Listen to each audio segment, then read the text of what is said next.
Hello, कशा आहात माझ्या मैत्रिणींनो? हसताय ना? हसायलाच पाहिजे.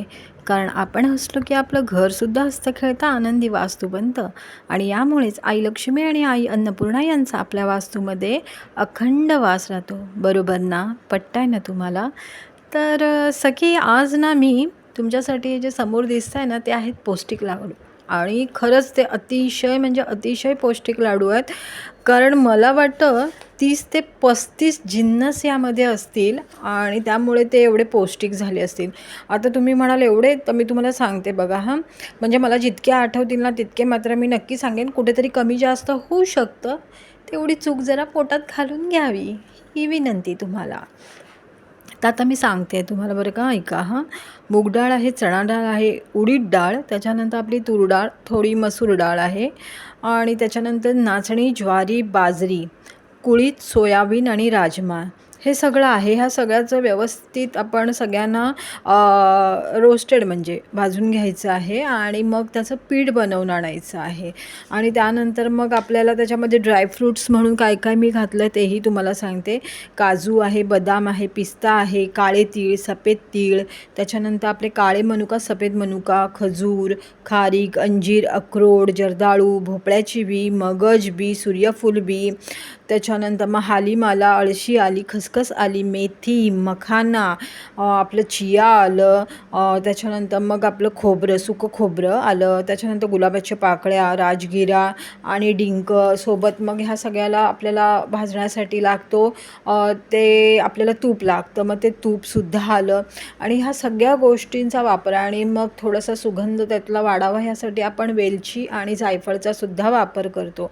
आता एवढं सगळं त्यात घातलं आहे म्हणजे ते खरंच किती पौष्टिक असेल याचा अंदाज तर तुम्ही घेऊ शकताय. कारण कसं आहे ना, ह्यामध्ये डाळींचा वापर आहे, मिलेट्स आहे म्हणजे आपली तृणधान्य ज्यांना आपण म्हणतो आणि त्यांचा तर काय शरीराला फायदा आहे हे मी तुम्हाला वेगळं सांगायची गरज नाही. त्यानंतर वेगवेगळ्या प्रकारची ड्रायफ्रूट्स आहेत, त्यांचे वेगवेगळे गुणधर्मही आपल्याला यातून मिळत आहेत. त्याच्यामुळे कसं आहे एकत्रितपणे आपल्याला ना काय म्हणतात ते प्रथिने, खनिजे म्हणजे आपले vitamins, iron, phosphorus, potassium, magnesium, lysine, त्याच्यानंतर अँटीऑक्सिडंट, त्याच्यानंतर कॅल्शियम हे सगळं त्यामध्ये ना ठासून भरलेलं आहे आणि त्याचा फायदा आपल्या शरीराला कुठेतरी होतो.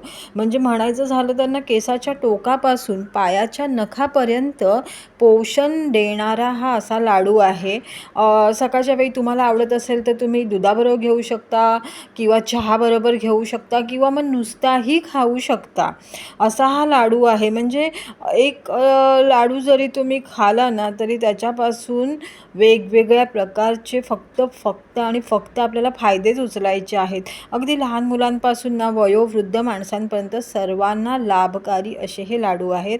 आणि महत्त्वाचं काय आहे माहिती आहे का, ह्याच्यामध्ये मी साखरेचा वापर जराही केलेला नाही आहे. नॉर्मली काही लोकांच्या ऑर्डर असतात त्याच्यामध्ये मी गूळ घालून करते आणि त्याचा रेट कमी असतो गूळ असल्यामुळे. आणि काही जण जे असतात, काही कस्टमर म्हणतात की आम्हाला गुळाऐवजी फक्त तुम्ही खजूरच वापरा.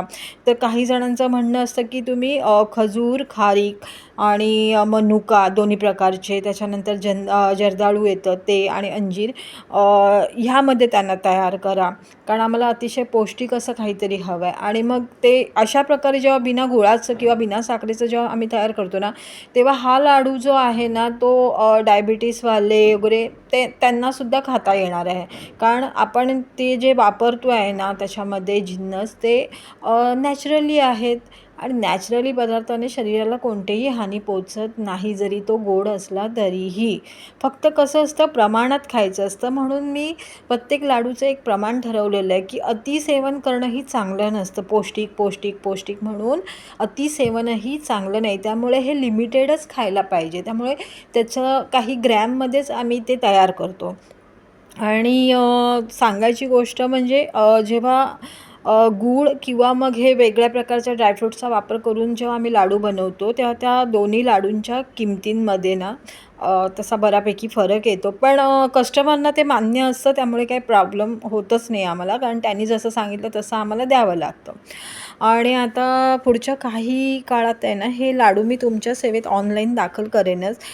तुम्हाला थोडीशी वाट बघायची आहे कारण आपल्या म्हणणं आहे ना असं, की सब्र का फल मीठा होता आहे आणि आपलं तर ह्या वेळेचं फळ आहे ना ते अतिशय पौष्टिक आहे. तर थोडीशी वाट बघा हां सख्यानो.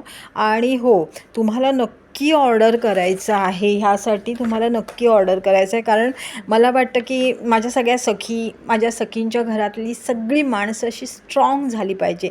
त्यासाठी नक्की एकदा तरी मला ऑर्डर करा. ओके. तुमच्या सेवेचा मला पण लाभ घेऊ द्या. ओके का? आणि आता हे सखी चल, माझी निघायची वेळ झाली आहे.